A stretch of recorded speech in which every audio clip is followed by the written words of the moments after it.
half a year.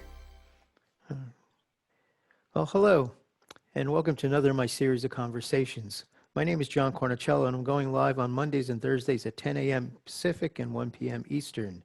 I'm going to be traveling the rest of this week, so I will not have a show on Thursday, which is my birthday. Monday is also a Happy travel day, birthday. so no conversation. I'll be back on Thursday, September 17th, with Kenna Klosterman, who many of you know from Creative Live. Today, my guest is Michele Celentano. Michele is known for her posing of families and other groups and her portraits. So I want to welcome to the conversation, Michele. I'll start by asking you, how's the weather in Arizona today? It's hot as heck. Well, it depends. It's not 115, it's only 105, so it's a little cooler than usual, but it's going to be a hot one today. But we're starting to cool down now. I can imagine. So, I mean, this year has been so different for all of us with this whole COVID thing going on. How have you been coping? In the beginning, we were super careful. I mean, we're still super careful, Mm-hmm. but I got super careful right out of the gate because my husband is a fireman paramedic here in Arizona in Sun City, which is a elderly community. And so we just didn't know if he was going to bring something home, if we had something, if he was going to bring it to work. And so I did, my diligence and stayed home and, did what we were supposed to do. And I found my love of camping in the meantime, because after about 4 weeks of being home, I had never camped a day in my life. He came home one day and I was like, we have to go camping, get in the car. I know, I hear that So from a lot of people like us that were born in Brooklyn and never did camping. never camping in my life. And he'd been asking me for years. I mean, he's very outdoorsy. He's a hunter. He's camped all his life. He has ridden his bike from Seattle to the Mexican border and camped the whole way. And so he looked at me and he was like, are you crazy? I'm like, we have to get out of the house. I can't take it anymore. And so we went from camping, and then he talked me into buying an RV trailer, Wow. which I never thought I'd see the day. It's But it's been a crazy. lot of fun. Yeah, for me, Yeah. it's the change was had been thinking about retiring from the headshot business and the like in January and February, and then March 13th, Friday the 13th hit, and I just said, okay, my studio's in the house. We don't want people coming in. Let's Yeah. dissolve the corporation, and now I'm just doing fun stuff for myself. I Well, consider good. myself retired or teaching. Yeah. Here, let's let people in here. Yeah. Yeah. So we did quite a bit of camping, and I fell in love with it. It's a little too hot now. And we've done some trips to Colorado, and then we were on a trip to Utah when I found out that I had COVID. So So you had it. I did get it. Oh, Yeah. wow. And I it's didn't know. crazy. I don't know how I got it because we've been super careful. I passed it to no one, even Great. though my daughter was in the house with us, my husband was in the house, like no one got sick. And I'm very lucky. I had a very, very mild case of it. Mm-hmm. It probably only lasted about 10 days, which seems like a long time, but that's pretty mild compared Yeah. to a lot of people. So I consider myself very lucky. And I didn't even realize I had it. I just thought I was really tired and I had a headache. And then I lost my sense of smell and taste. And I was Mm-hmm. like, Oh, I think I better get a test. yeah. So, Yeah. but I'm good now. And like I said, it didn't last very long. And Right. the best part about it was no one around me got it. Yeah. So are things starting to open up for you? Are you able to get out and do some work Oh now? yeah. Arizona Right. started opening up pretty early. And so it's tough because we're a big metropolitan city in terms of Phoenix and population, Mm-hmm. but everything here is so spread out that a lot of people didn't fully take it seriously in the beginning because they just didn't think it would come out this far. Sure. And then it got serious, and then I think people are just COVID fatigued, Mm-hmm. and they're tired of it, and they don't care anymore. Yeah. And they're going out, and it's a little frightening. I mean, I'm a mask wearer. Again, I want to protect other people, and Of you just course. you just don't know. So but yeah, and there are some people who are super careful, and then those who are like, this whole thing is a hoax and it's Yeah. going to go away in November. Like, okay. Okay. So, but let's move Yeah. back on to photography stuff. How did Yeah. you actually get started in the business? Right out of high school. Hmm. So this is, let's see, I'm 50, so almost 33 years ago. I Hmm. can't even believe I'm saying that. But yeah, I started photography in high school. I just fell in love with it. And then I started college, like your parents want you to, something reasonable like sociology and political science, Hmm. and quickly realized I was bored out of my head and started taking additional photography courses in college, in community college. And then that became very limited. Everything I could take, I had taken. And so I researched schools in New York City. So I went to the Germain School of Sure, I remember Photography. Jermaine. Yeah, at the Center for Media Arts, and which was, I think, an 18-month program. Hmm. And it was for commercial fashion photography. I learned how to, shoot on 4x5, 8x10, Yep. sheet film processing. I worked at a lab throughout that time. I also worked for a studio at the time. And then straight out of photography school, I worked on cruise ships as a cruise ship photographer, Wow. which was awesome and fun and the best training as a wedding photographer you could possibly get, because it's nonstop. It's event after event that only happens once during the week for the people on board. We were shooting on speculation. Hmm. I was bulk rolling thousands of film canisters a week. I was dip and dunking Wow. 120 film at sea. Uh-huh. Was that C41 or E6? You're shooting probably negative. C41, Yeah. C41 dip and dunk in formal wear Uh-huh. while, at sea. Not a good way to contain contamination. Listen. And then when I was done with that, I came home and started working for other studios as a wedding photographer. That was all I wanted to do. Hmm. And this was I loved still in New weddings York? in New York. Yep. Yeah. So I started working for other studios and quickly decided I don't like being told what to do. That's a surprise to most people. I didn't like only shooting 10 rolls of 120, 120 film, and, Right. you know, looking at the camera, gazing down at the flowers, soft focus, sharp, all that kind of stuff. And I started taking a 35 millimeter camera with me and shooting black and white film, and then go to the studios and say, look at this, isn't this great? Like, we should incorporate this into the work. And they were like, oh no, you're crazy, no one's going to buy that, black and white, you're wasting your time. And then I was like, no, you're crazy, like, this is going to be something, this photojournalistic thing. So I went out on my own, and that was 1993. Okay. And what are we in, 2020? Yeah. Yeah. For me, it was Yeah. 1979. It's when I started in New York again, 8 by 10, 11 by 14, working in catalog studios where we shot everything to size for the catalogs. And then someone Oh would wow. cut the chromes and strip them together to make the pages. So yeah, I've worked my way down over the years. I started 11 by 14 and now I'm down to digital in these little cameras. Right. Yeah. And it's so, like, these young kids getting into digital today, I'm like, you don't know how easy you have it. I'm becoming one of those old timers. Like, in my day, let me tell you There's something. something. Yeah. So do people in So the audience have questions about what's about it? Such a quiet crew this morning. yeah.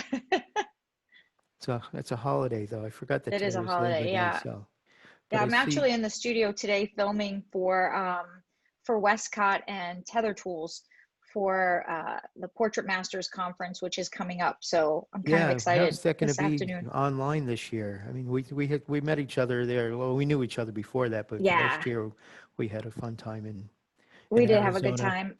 I mean, like most organizations that had to go to online conferences, I think so far it seems like they're doing a really good job with the way it's going to flow. But instead Hmm. of having a trade show, what the trade show companies are doing are filming what I'd probably call it like an educational infomercial. Sure. So I'll be shooting and teaching, but talking about the products Yeah. that I'm using, kind of like you were if you were doing a demonstration Hmm. at their booth. So Right. we're kind of filming the demonstration, and they'll air during the conference, Yeah. and in between classes. It's a tough one for me this year because the Portrait Masters and the Palm Springs Photo Festival are happening the same week, Right. both online. So I'm glad I Oh, have both multiple online. computers. Yes. So I'll be Yeah. able to participate in each one from a different computer, though it's going to be an interesting week. is the film fest, is it like recordable? Can you watch it later at a later time? I imagine so. I Yeah, just emailed Jeff Dunas this morning to ask him if there's any way I can help out, even though I'm up here in Seattle. So I right, usually go down there and work on the festival. right. Oh, someone's at my door. Oh. Front window is right there. I'm like, who's walking in the door? Yeah, so So, look, go ahead. Do you shoot film anymore at all? um, yes, but only because for my 50th birthday, my husband bought me, which I asked for. Um, hold on, I'm just grabbing it. The Bronica that I used to shoot weddings with.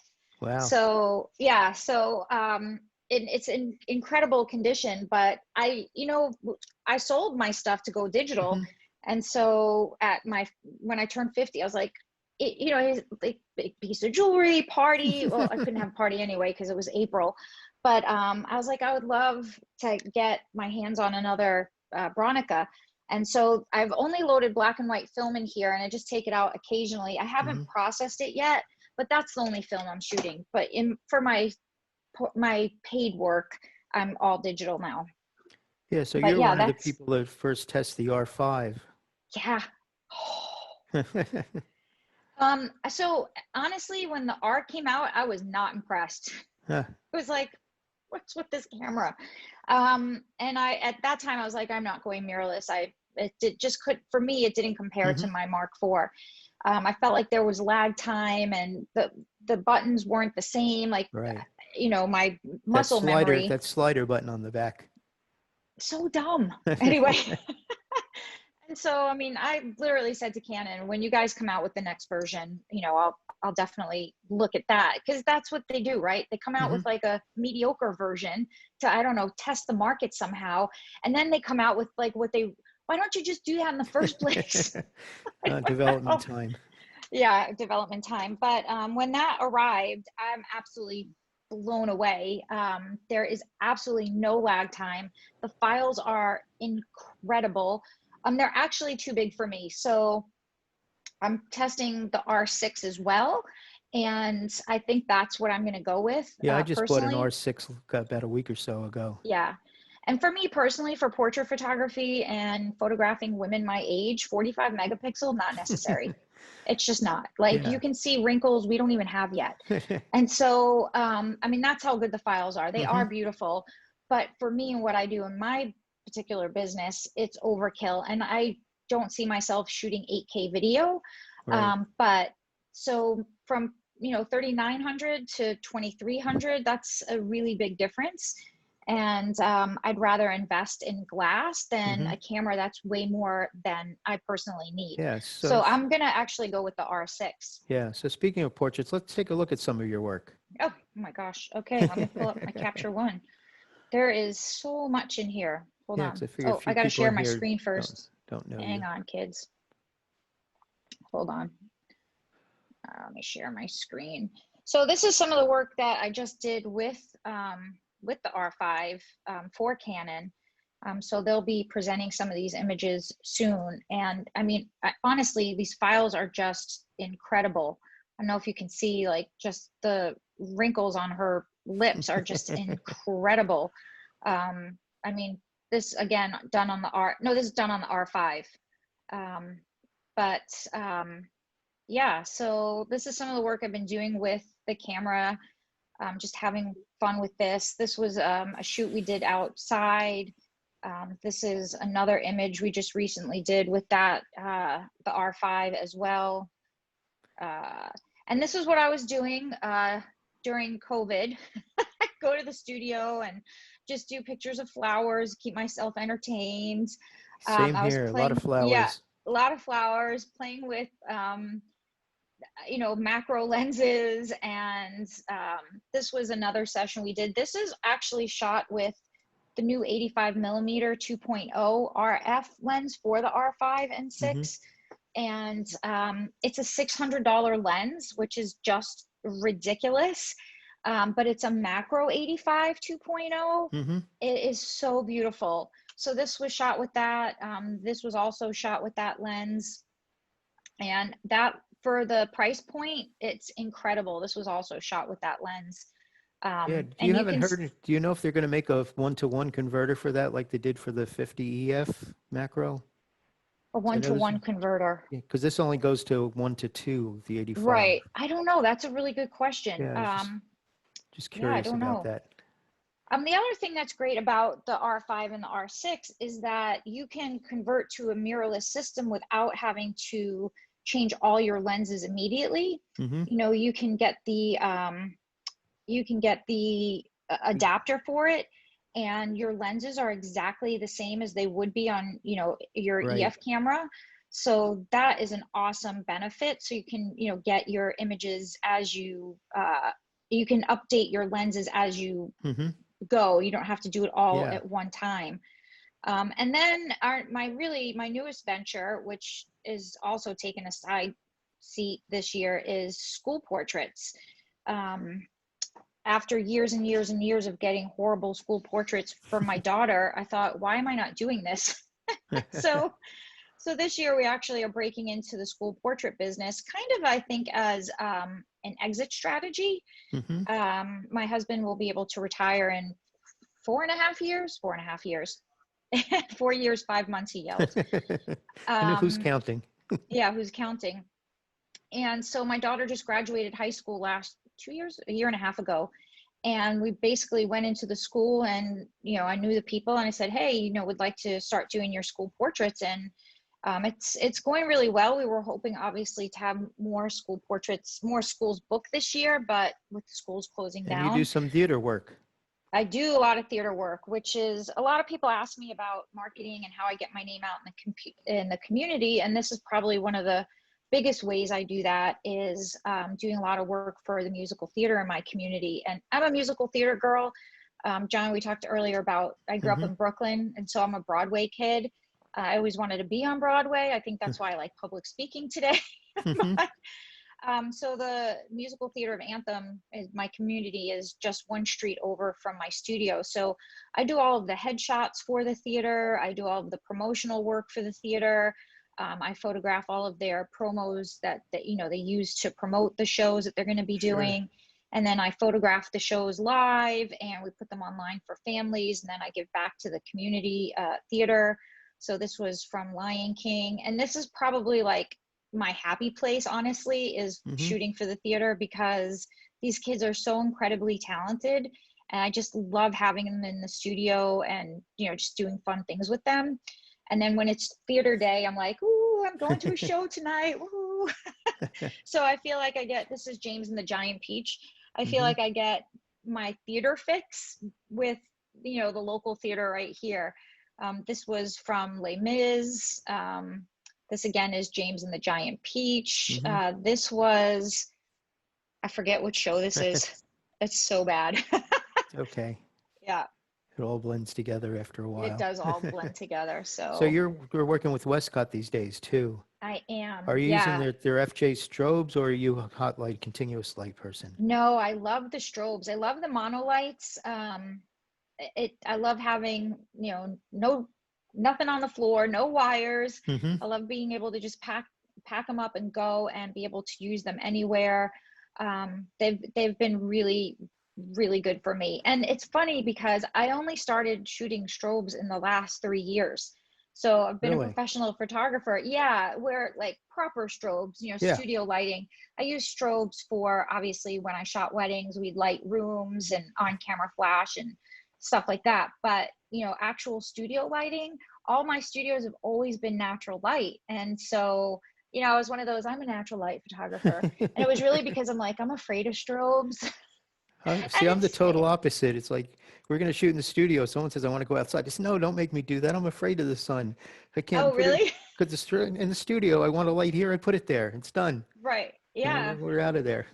I just always used reflectors and, you Sure. know, scrims, and, you know, I mean, I could control my light, but, you know, But you're it also was known so for families and complicated. groups.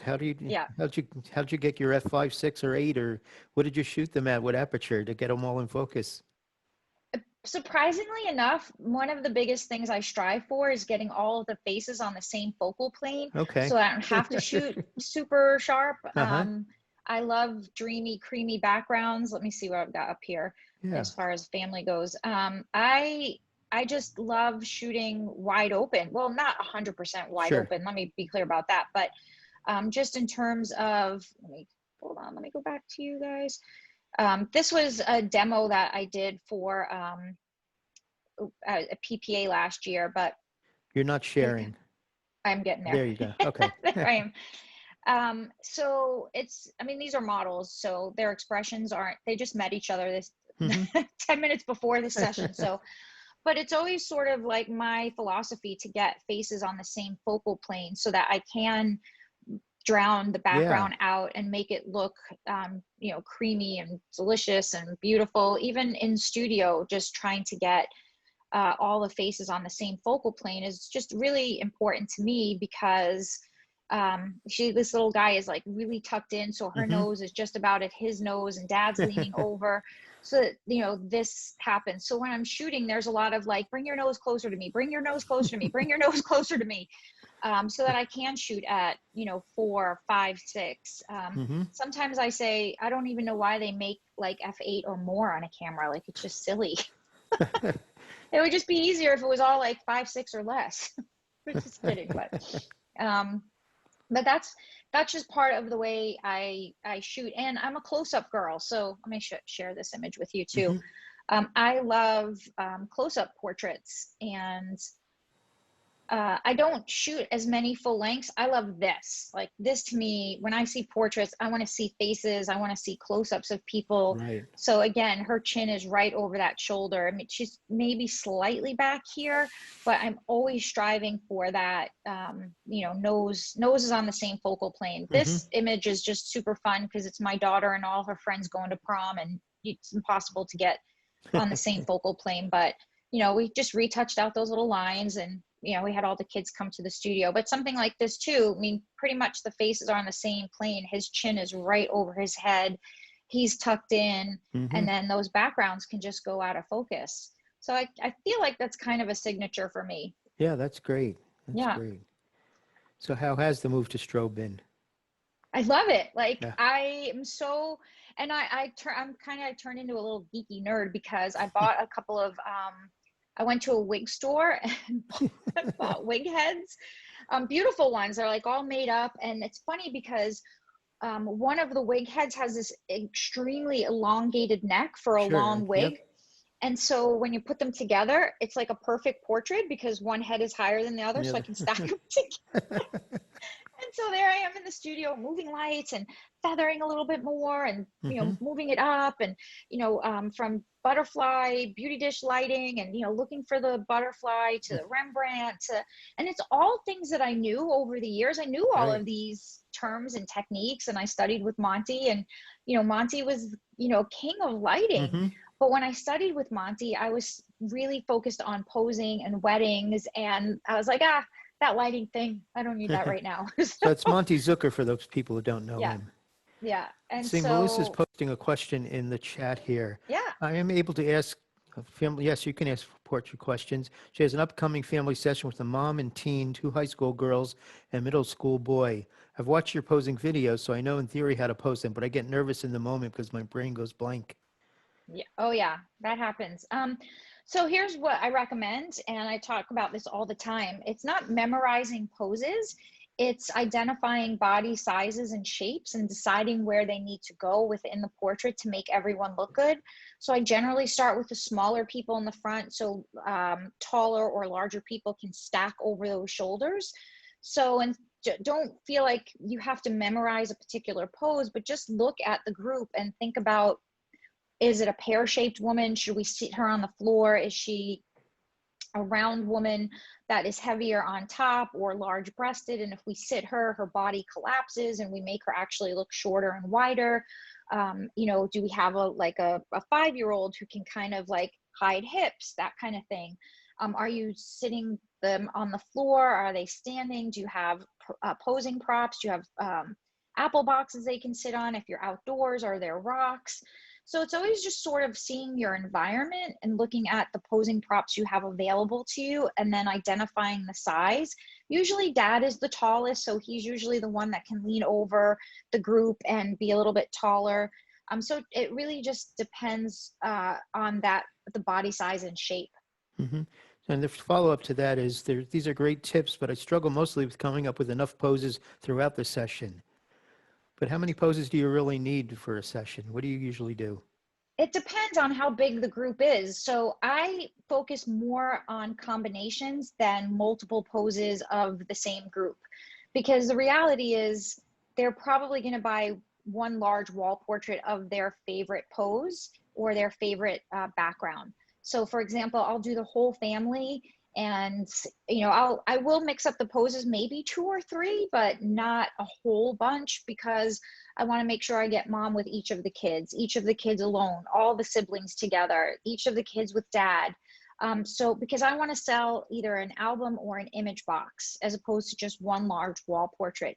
So I would focus more on combinations and variety within the people in the group than variety of poses for the whole group, if that makes sense. Yeah. How long does a typical session go for you? It depends. Depends on I the would smallest say kid and yes. their So attention scan. today I have 4 kids coming into the studio. They range in age from, I think, 10 to 18 months. Usually when people call with 2-year-olds, I'm like, I'm sorry, I can't hear you. Bye. Just kidding. But yeah, it depends on how much time they're going to give you. The older the children, sometimes the faster it hmm goes. And it also depends. You can tell when your clients are done. You can just tell. Some clients are happy and they'll just go, but I would usually say 60 to 90 minutes, depending hmm on the size of the group. A family of 3 might be 45 minutes. That's going to be Wow. pretty quick because there's not as many combinations. But a family of 6, that's probably going to be an hour, hour and a half at least.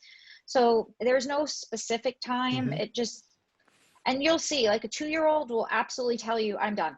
Yeah. And when a Yeah. 2-year-old John's says done. they're done, they are done. And they're not kidding. It's just not negotiable. Yeah. Do you find yourself doing head swaps and things like that often, or you try to get it all in? Rarely. Really? Okay. I'm not, for me, post-processing Hmm. is more about enhancing. I'm a real stickler for getting it right in the camera. Nice. And so I will shoot until I know I have all the expressions, and I'm fast and I'm on a tripod, especially when I'm working with a family. So I'm working on a tripod, my finger is on the trigger, I'm above my camera, and I'm looking at their faces. And I think because they can see me and I'm like getting their attention, they're looking at me. If I'm hmm stuck behind the camera, they're at the park, somebody walks by, Right. I mean, that's one of the other nice things. things about the mirrorless cameras with the large thing on the back. For me, it's like shooting with my 4x5. Yeah, Because otherwise, before I'd be up to the camera with my eye in the camera and right. facing up here, and they can't hear me. So Yeah. now I can stand to the Even side and before, yeah, converse. even before that, I was always above the camera. hmm I set up my image. I have everybody where I want them to be. I call it macro posing. So I do my macro posing. I put everybody where I want them. I come back to the camera, and then I can do what I call my micro posing. Turn your nose this way, lift up your chin just a little bit, drop this shoulder. And so I'm talking to them from behind the camera, and I never stop talking. That's the other thing. Never stop talking. Right? Like just lift up, lean in, squeeze together. And I'm always doing this, right? Like I am always talking with a big smile on my face. I'm like, Right. you guys look amazing. Lean in. Oh my gosh, you're so cute. Oh my gosh, look at you. And then like making like, jokes at the kids, or hmm for the kids, I do a lot of like guessing games, because when you're playing a guessing games with a kid, they're focused on you. So I always do something like, don't tell me, I'm going to guess what you ate for breakfast this morning. And they are like locked in on me, and they're like, she's never going to guess. And I'm like, you ate frog legs for breakfast. And they think that's hysterical and they laugh, but they're looking at me. So I think I don't have to do a lot of head swaps. I mean, hmm rarely. I think Sure. I can remember maybe 4 in my lifetime, in my career, which is really good. But it's really that interaction and keeping their attention and keeping the energy going and Yeah. making sure you're above the camera and asking questions. And, if you're behind the camera and you're not engaging them, then yeah, they're going to be looking all over the hmm place or making funny faces. And, sometimes I'll do something like, who are you most afraid of, mom or dad? And all the kids look up at the parents, and that's really cute. And then the parents look down. And so it's just, it's really keeping that. And I know when I've nailed it, and we all do, Yeah. right? When you've got it, you look at it, you're like, I got it. Everybody's amazing. If that's the only one, it's sellable. Like, Yeah. that. The So comment now is that it sounds like you focus more on photographing relationships than bodies. I do. Absolutely. And creating that relationship with the client that you're talking to, like, that's the most important thing, like that they're having fun. They feel connected to you. They feel relaxed. I mean, if a person is in front of the camera and they can't see you and you're not communicating with them, they feel like this.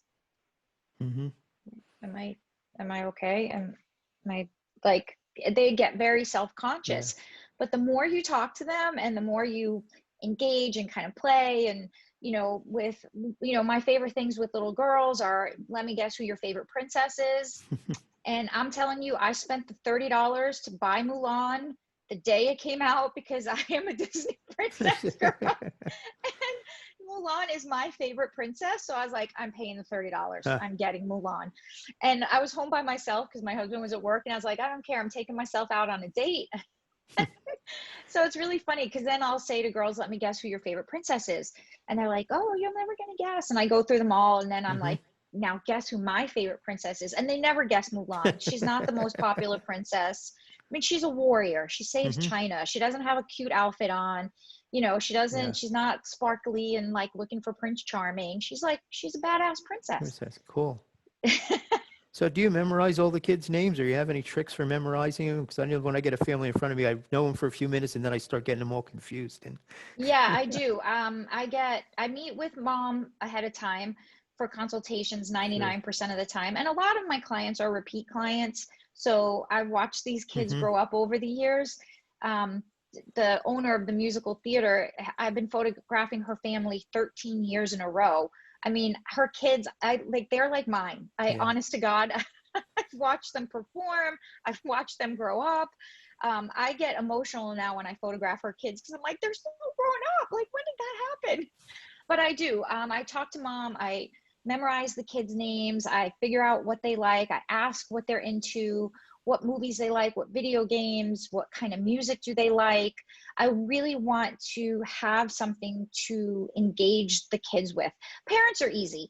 Parents, just keep looking at me, keep smiling, do what you do. I need to focus on your kids. Right. And they get that, and parents can behave. They can smile on demand, where, kids are definitely harder. So sometimes I'll mix up a name, or sometimes I'll mix up a name on purpose. And then they're like, that's not my name. Like, you have to just be silly with kids. It is now. Teenagers, teenagers are rough. I actually think like that tween 11 to like 15, I actually think that's the hardest age sometimes, because they know better, but they're just pissy and they're hormonal, and they don't want to be dressed, coordinating with their parents, and they're afraid if their friends see them at the skate park, get called out.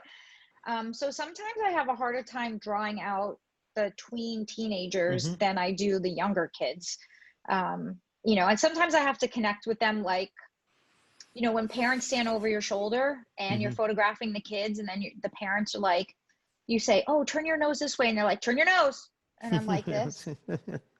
Right. And I look at the kids, I go, are they like that all the time? And the kids are like, you get me. And I'm like, and even teenagers will go, okay, she gets it. Like, she understands. And then I have to like yell at parents. I'm like, go away. And the kids are like, ooh, somebody like, is in charge of mom. So it's a dynamic. Like, I think being a portrait wedding photographer, working with people, it's a lot of psychology and relationships and understanding people and where they're at. Like, for the most part, dads generally don't want to be there. Right. I've never really met a dad that was like, yeah, I called for this portrait. He's like, yeah. And so just saying to dad, I know she dragged you here today, right? Actually, what you really want to be doing. Just photographed Craig Swanson and his family. He was happy to be there. So. Oh yeah, well, that's a different story. Yeah. Oh, that's so awesome. So Jim's asking, saying, Michele and John both have strong skills engaging clients and interacting with them. Is this something you learned, or are you just naturally gifted? How can an introvert learn some of this? Yeah, that is a really good question. Honestly, I'm an introverted extrovert. Like Hmm. I do definitely like my time alone. I'm an only child. I grew up an only child. But Same I mean, here. I really love people and I love getting expressions. It is something you have to work at. And honestly, I learned so much of this from Monty. Monty Zucker was Hmm. the best at really engaging people. He could make you laugh and cry all in the same sentence, and you never knew what hit you.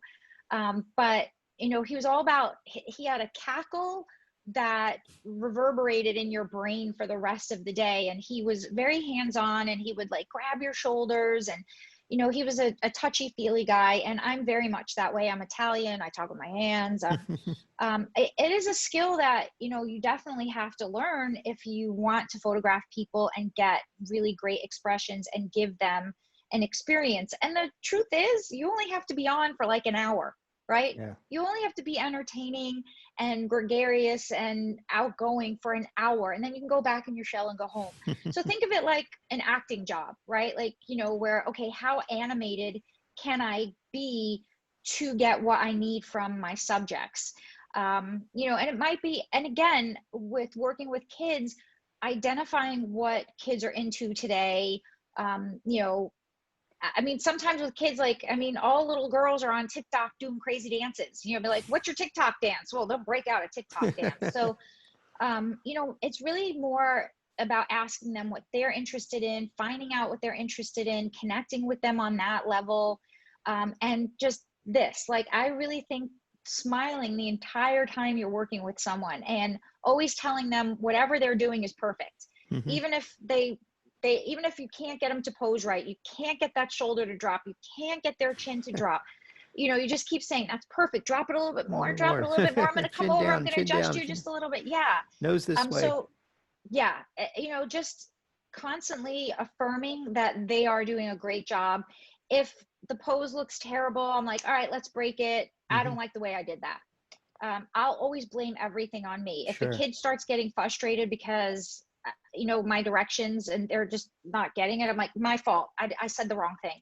Let's do it this way. Mhm. So I think that's really it. But I think everyone can learn to be outgoing and full of energy for an hour, Yeah. you know? I often Yeah. find myself behind the camera kind of trying to do some of the movements that, that I want people to do and Yeah. do some expressions, especially if I'm doing candids of something. I'll start doing the smile and that I want them to do, even though they don't even know I'm looking at them. It's like I Right. can telepathically get them to do these things. I love that It's telepathically. like, but like So, you, yeah, I'm an only child grew up in New York, New Jersey, Brooklyn, and was pretty much introverted, but you wouldn't know it now. But, yeah. I can It's spend my like, it's time funny. alone. Like I'll come home from a convention and, John, you're on for a week Sure. and, you're talking and you're at different trade show booths and you're with friends all week. And then I come home and I shut down for like 3 or 4 days. Like, don't answer the phone, lock myself in a room. I know, And but I really miss the conventions I this know I year. do It's like, too. it's I crazy. hope I hope in 2021 we'll get back. I Hmm. really do. I hope I'm hoping, keeping my fingers crossed for March for WPPI, because I haven't missed a WPPI I think ever since I Hmm. started. So, Yeah, so Melissa got some said more she's going to questions? definitely go back and rewatch your Creative Live class. Oh, cool. She does remember you were great at interacting with people you photographed. Thank you. Yeah, Yeah, and that's the key thing. And I think if clients have a really good time and they really like you, they're going to love their images. I mean, hmm, unless you totally screwed up, right? But right. People remember how you made them feel. yeah, yeah, for sure. So Jerry's saying she agrees the introvert extrovert thing is Yeah. typical for a lot of photographers. I Hmm. think because of our love for being photographers, you can be a different person behind the camera. You can, for sure. Yeah, but I always encourage people to get up over the camera. Like, Hmm. this is scary for most people, honestly. This is really scary, but Yeah. this not so much, right? So, oh, my cameras are sitting on my desk. And I'm petite. I'm 4'11", and one of my go-to lenses is the 70-200. You put that lens and a camera in front of my face, you can't see me at all. Yeah. I mean, Do it's you it's have the big. new RF one? I don't have that one That yet. was the one lens I did go out and buy. You did, yeah. That'll be Yeah. my first purchase for sure Yeah. with the lens. Jim's saying behind the camera is his favorite hiding place. Yes, but you got to get out, right? If you want those expressions, I know, and for people me, it's just getting on the respond other to you. side of the camera too. I'm happy on either side of a camera. One of those You are. strange photographers. Yeah, I'm always I jumping am in. too. It's like I can tell when a camera's somewhere near me, and I'm get in And front you're of just it. like, yeah. And I'm always like, lean forward, push the chin out, tilt a little bit. I'm good. Well, you So I'll guys are be, awesome. Do you have any questions I can yeah, answer? Like, yeah. yeah. Feel free to unmute and join in. So how do you deal with challenging clients who are just not very responsive? I mean, John has a great way of taking those of us who are naturally sort of wooden, who can imitate Mhm. really well in getting expressions. Right. But I mean, you've got kids. I mean, you talked about some of the ways you engage kids, but sometimes kids are especially challenging. Yeah, it can be. And when it gets so challenging that nothing you're doing is working, you just have to go with it, right? Like you just have to keep moving. And it happens. It's rare.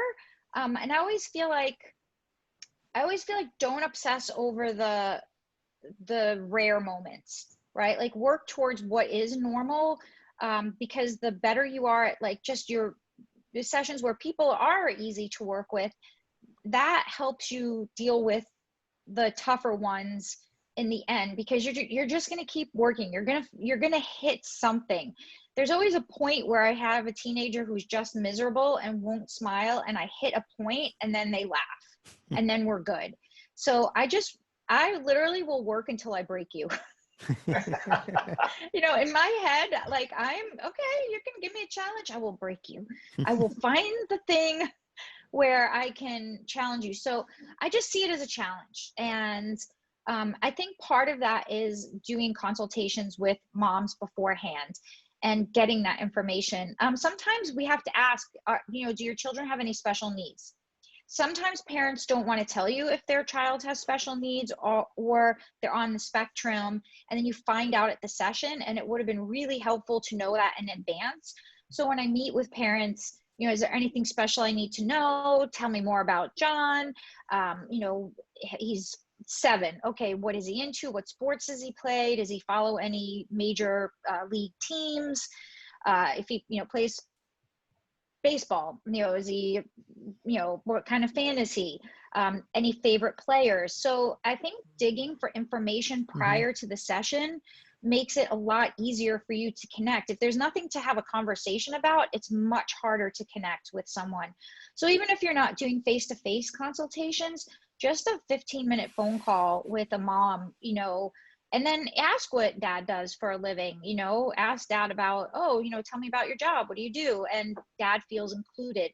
I think it comes down to asking people questions and making them feel important. And when they feel important and that you're interested in them, you will break down the barriers and they will relax. Maybe not 100%, but sometimes those first 10 to 15 minutes of a portrait session are a little rough, and I know that's the warm-up stage. And then we start having fun. And then I think what really works for me a lot is if I have a tense mom, and mom's tense because she had to dress 4 kids, her husband's a pain in the ass, she just got her hair done, she's not sure she looks good, and she's freaking out, and it's my job to calm her. And once I get an amazing image of her family and I show it to her, she just relaxes, and I'm like, I got you. Don't worry, I got the kids. Like I'm going to, and I think that is really important too, like reassuring. I got this. You look amazing. Don't worry. You're my main priority. Whatever you need, I'll make happen for you. Because mom is my main priority. She's my money maker, right? She's the one who spends money. Dad's like, I don't care. I look the same in every picture, right? You get that from dads all the time. I don't care. I look the same. Dads typically do. So again, just building that relationship from even before the session. I think you'll find that you'll get less people who are, really stuffy or can't relax or are difficult. And you're going to get them. You're going to get the pain in the ass teenager who you want to beat them in the head. I once had this terrible little girl. She was so bad. I had photographed her and her brother in the studio for something, and I was like, I never want to see these people again. She was just all over the place, not listening, pulling on all the props. I mean, and she was like 7 or 8 years old. Like, this was just Wow. not appropriate. And then the mom called me for family portraits outside, and I was like, oh God, you gotta be kidding me. And this little girl was horrible. She was beating her mother, like hitting her. I want a snack. She was yelling. She was being mean to her brother. She would not cooperate at all. And I couldn't take it anymore. And so finally she says to me, Michelle, can you get a picture of me doing a cartwheel? And I was like, no. And she looked at me. I said, no. I said, why should I take a picture of you doing what you want? You haven't done anything I wanted. You're being mean to your brother. You hit your mother. No, I'm done. I'm not taking any more pictures of you. And I think the mom was like, I don't think the kid ever heard no in her life. Like, honest to God, like, and I was just at my wit's end, and I just turned my back on her. I said, no, unless you want to cooperate and be part of this portrait, I'm not taking any pictures of you. And then she was like, okay, I'll do it. And I said, okay, well, if you do everything I need you to do now, at the end of this, I will take a picture of you doing a cartwheel. And sure as shit, I did. Oh, sorry. It's okay.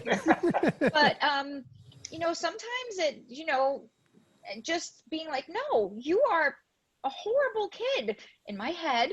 Mm-hmm. But I was like, no, I'm not taking a picture of you doing what you want if you're not going to do what I want.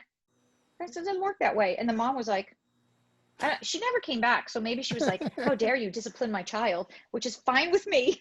We got the picture. Yeah. So, but anyway, did that help? I would have gone for duct tape and NyQuil. The NyQuil would not have kicked in enough time. Do you ever shoot tethered? Yeah, I do. I like shooting tethered in the studio for headshots. And I literally just got the Air Direct. I'm going to be using it today. But in the studio for headshots, it's awesome because they can see their images right away. It reduces another appointment of them seeing them. Also, if something's bothering them right away, they can say, oh, I don't like my hair like that. So I do like shooting tethered in the studio for headshots. I haven't done a lot of portraits tethered, mostly because I didn't want the wire, especially if you have kids in the studio. All you need is one kid to trip over that wire and your computer and your camera are going down. So, but with the Air Direct, okay, so I got it literally just the other day, and I set it all up, and I was like, this is awesome. I went outside into my yard, and it was still transferring from my yard to my home office, which is at the front of the house. I went to the bathroom. I closed all the doors in the house. I was shooting away. It was still tethering. Nice. So I'm going to shoot Air Direct today in the studio and on location. So great. I'm not familiar with that. Is that a Canon product or is it? No, it's a Tether Tools product. And it's wireless. So it's Air Direct, and it works just like your tethering cable would work. So is the transmitter at the camera plugged into the camera? Yeah, it sits on your hot shoe and or on an L bracket. Let me see where I put it. Oh, hang on. It's in my camera bag. Yeah, it just looks like this. And then it plugs into your computer. It takes the same battery as the Mark IV or the R5 and 6. And so then it just wirelessly transmits. And like I said, I went outside to test it. So, but yeah, the tethering in the studio when you have small kids, not good. Yeah. For me anyway. That's one thing I really liked about Canon in their last few series of cameras, all using the same battery. Yeah. Even though they come out with a new higher power battery, but it's still the same form factor. So I can swap them all around, because I used to hate it when each camera came out and needed a whole new battery system. It's like so annoying. Yeah, I agree with you. So I see a printer sitting behind you. Do you print a lot of your work, or? I do. My Pro 1000, I use it quite a bit. I use it for the theater because they need their headshots for the lobby. So I do all of the printing on that. And then I also print my image boxes, 5x7 prints and an 8x10 mat for my clients. And it's amazing. I absolutely love that printer. I mean, I thought about the bigger one, but it's so big. Yeah. The 1000 it just sits right there. It's wireless too. I wish everything could be wireless, like electricity. I mean, when are we gonna have wireless electricity? I don't know. Is that coming soon? So what paper do you like for the printer? I like the Pro Luster from Canon. I've played with some of the I can never say it Hahnemühle? right. Hahnemühle. Mhm. Yeah. Their metallic paper is beautiful. If you haven't tried that, it's so beautiful. So I will be playing with a little bit more of that, but for my standard image boxes and for the theater Mhm. and small prints, most of my client work that's going to be, on walls and things like that, I have Graphy Studio print that for me. Okay. So, yeah. Cool. Cool. Well, we're coming up on close to the hour here. Does Wow. people have other That was questions? fast. Yeah, I know We this can went just really yak, well. yak, yak Yeah. all day. Yeah, feel free to pop in with some questions or Yeah. So you're both East Coast kids Yeah. Mhm. who left the East Coast. Anything in that? So John, when did you leave the East Coast? 93. Yeah. I was Mm. 2002, and my daughter was 9 months old in 2001. So she was born February 2001. And then obviously September 11th happened. Mhm. And we were living in Staten Island at the time, on Staten Island. And it was, I mean, most people know, if you're from the tri-state area, how devastating it was to live there through that. And every day on Staten Island, it was another funeral every day, month after month. It was terrible. And my husband at the time, my daughter's father, is a pharmacist, and we had been looking at real estate in New York, and it was so ridiculously expensive. It was like $400,000 for like a 1,200 square foot house with no garage and no backyard. And I had family here in Arizona, and being an only child, all personal, right? My mom thought I gave birth to her second child, so I needed to put some separation between my mother and my daughter.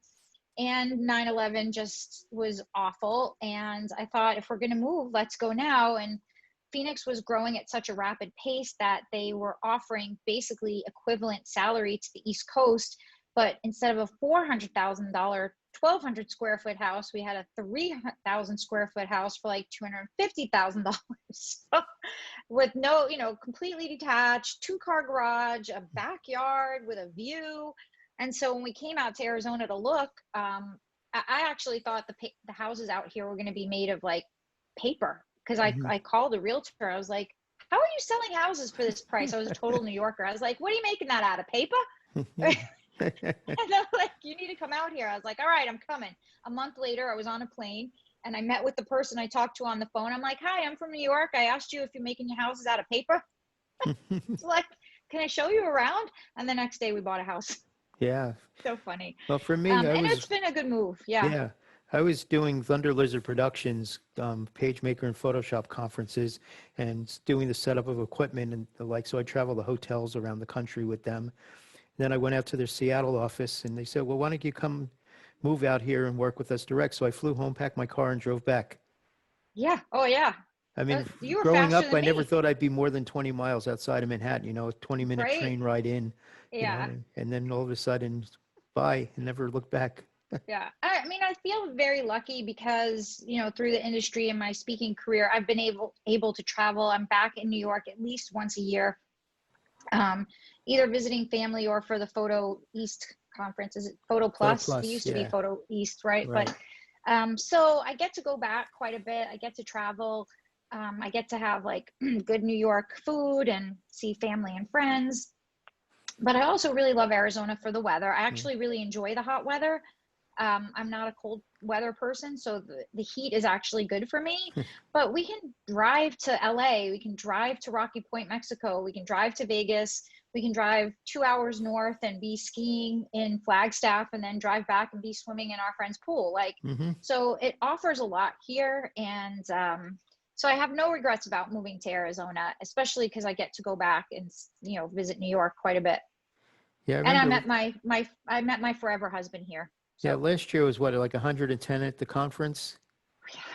And I remember that some of the people that used to live in the New York area were there, and they would have to go outside because the air conditioning was too much. They were too Too cold much. inside the Yeah, classrooms. that's the problem in the summer. Like, I'm usually actually in long sleeves in the summer because the inside is so cold because of the air conditioning. So people are always like, "Why are you in long sleeves? It's 110." I'm like, "Because it's freezing inside." Yeah, yeah, Yeah. that was quite interesting. Yeah. So for people who aren't from New York that don't realize that Celentano is also a food company. When you talk about East Coast food, I always wondered if you were related to the Celentanos. Yeah, and I gave John the same wise ass crack I gave to my teachers in like public school when I was in public school. They're like, Celentano, are you related to the ravioli company? And I was like, if I was, I would be in private school, not sitting here in public school. My teachers did not like that at all. I'd be really wealthy, not in this, Uh-huh. neighborhood. So 'Cause what do I you lived see, it. what do you see happening in the next year for your business or for conferences and education? And do you have any new materials coming out, any books or videos or anything? Or If you go to familyposing.com, which is super easy, familyposing.com, there is, gosh, a whole series, even more intensive than what I did for Creative Live on posing families. We break it down in the studio from standing poses, sitting poses, 2 people, 3 people, 4 people, 5 people, all the way up to like big groups. We talk about the whole body sizing. So I loved shooting that class. It was so much fun. We photographed 7 families in different locations, from the beach to an outdoor studio to the side streets of LA. But for me, honestly, at 50, I still love photographing people. I want to continue on this path and teaching. I think professional photography, it sounds weird, but I think it's getting better, if that makes any sense. I think that people who really value the professional industry are really starting to up their game. I'm seeing better work in the last couple of years than I've seen in a really long time. People who want this to be a career, a lifelong career, are really upping their game. I think we went through a metamorphosis of, you had to have a brick and mortar studio to be taken care of. You had to, be taken seriously. You had to have medium format camera to be taken seriously. And then, the onslaught of photojournalism, 35 millimeter cameras, and anybody and their mother could become a photographer. And then the housing market crashed, and every mom and, her best friends were like, oh, we can make an extra $50 a day, photographing my friends and, give them a CD. I think that's going away because the quality of work is getting so much better and people want to be better. I feel like even for me, just being home all these months, having the availability to go online and learn from Tony Corbell and, watching you, John, work with all these great guys, and Zach Arias and Joel Grimes, who's a friend, but I still like go online to learn from them. Sure. And even just as a print competition judge, watching the level of work just keep ticking up. So I think that people in the industry, serious people, not hobbyists or, shooting burners, want to increase their work. They want to make sales. They want their work to stand out. We want to differentiate ourselves from that. And it is going, for me, by the wayside. I think we realize that we have to make prints for our clients. We can't just give them digital files. They'll be lost forever. No one prints their stuff. Right. They just don't. Yeah. You can give them all the files you want. I promise you, they're not getting printed. People So if just you going really to hand want to down serve, their iPhone after they die. that's right. So if you really want to serve your client and, be a professional, you are doing better work. You're learning lighting. Your Photoshop skills are getting better. And you're selling prints that people will have for years to come. So I actually think where some people feel like, the industry is just getting obliterated by digital phones. I don't think so. I think people know the difference between, taking The their interesting iPhone. point there is, are you familiar with the book called Fred Archer on Portraiture? It was written in the No. 1940s. In it, he No. talks about the coming of the 35 millimeter camera. The boys are off at war, and people are just picking up cameras and hanging a shingle and just becoming a photographer. And this was written in the 40s, so it just keeps repeating. It does. It repeats itself. And when that happens, it's our job to up the level, right? And to raise the standard and become better so that we can continue to thrive. For me, I know that in 5 or 10 years, I can't sell Michele Celentano portrait photography, you can't sell a business with your name on it if Right. you are the face of it. So like I said, we have ventured into school portraits. And I'm just redefining the way school portraits are done. I'm doing school portraits with a beauty dish and an eyeliner. Never been done. You Wow. know, I want them to look completely different. And so we created a brand new LLC. It's PMA School Portrait Photography. And I really want to build that up and then, you know, have people that will work for me, train them. And then, you know, if in 5 years I'm done and my husband wants to retire and we want to go live in Costa Rica somewhere, it's something I can sell. Yeah. So it is kind of a retirement exit strategy, Nice. you know, thinking towards the future and Sure. profitability. And so, Yeah, one more question came in. Do you have a preference for studio or for outdoor?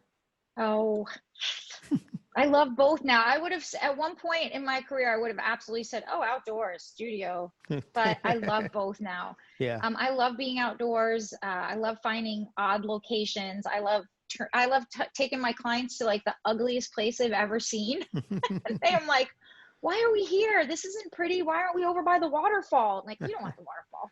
Like, Everyone does that. This has texture and color and depth, and you can't see it now, but it's going to be gorgeous. You know? So I do. I love both. And I actually like taking strobe outside now. So I'm learning to do that too. So that, again, you're really upping your level. And, you know, it's like, it's been 33 years for me. I still want to learn new things. I still Yes. want to increase my my toolbox, my personal toolbox. I still want to get better at certain things. I think the second any of us think I have arrived, I don't need to learn anything else, then we're in big trouble. Yep. Because Exactly. you're always evolving. I mean, look at musicians who have been around for how many years, who reinvent and, you know, reinvent their music and their look and their brand, Yep. and they're able to stay relevant through generations.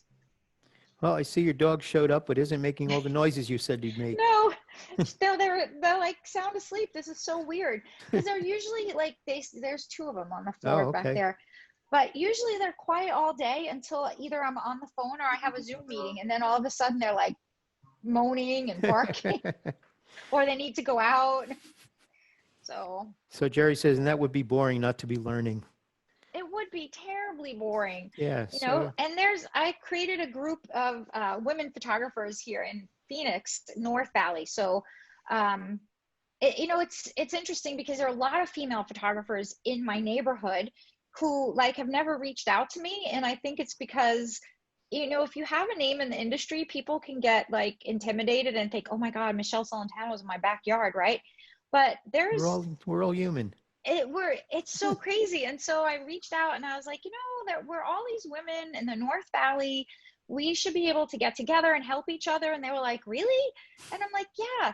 And I've had people like, can I borrow a light? Do you have a light stand? Well, yeah, come to the studio, take whatever you want.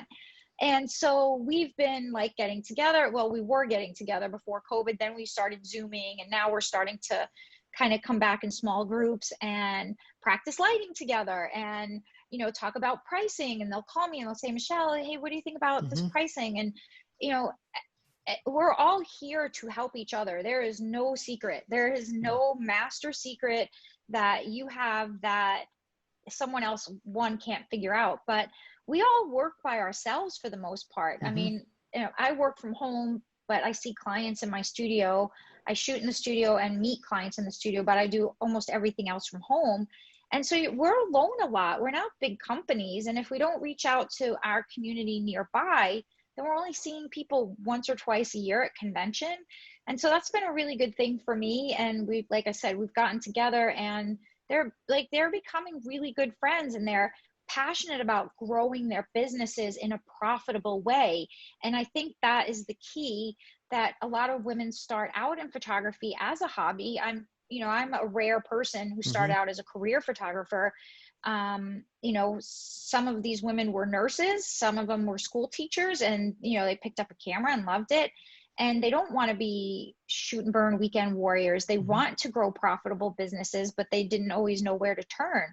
So for us to be able to help each other and put everybody up on a same level, to say that's not industry standard pricing, like you don't need to be at this price, but you're here, that's not even industry standard, you're not going to be profitable. Right. And for them to go, really? I'm like, well, how many hours are you working? And, are you doing all your own retouching? Have you broken down per hour what you're getting paid to do this one job? And then, I start doing the math for them and they're like, oh, well, yeah. I'm like, you need to raise your prices. You need to get up to industry standards. So, and I think for me, that's been a really good thing just in my neighborhood. And Cool. I love sharing with them. So it's a good thing. Great. Well, I think we're going to end on that note. Sharing is a Yay. good thing. Well, thanks for having me and Yeah, inviting thank me. I you was so all. excited to get Yeah, your message. thanks. I'm going to shut down the Facebook one first here, so I'll stop the live stream. Then we can say our goodbyes here. I'm going to, Okay. so thank you all for attending. I'm just going to stop the recording. Thank you. Well, thanks for spending an hour of your day with me, everyone.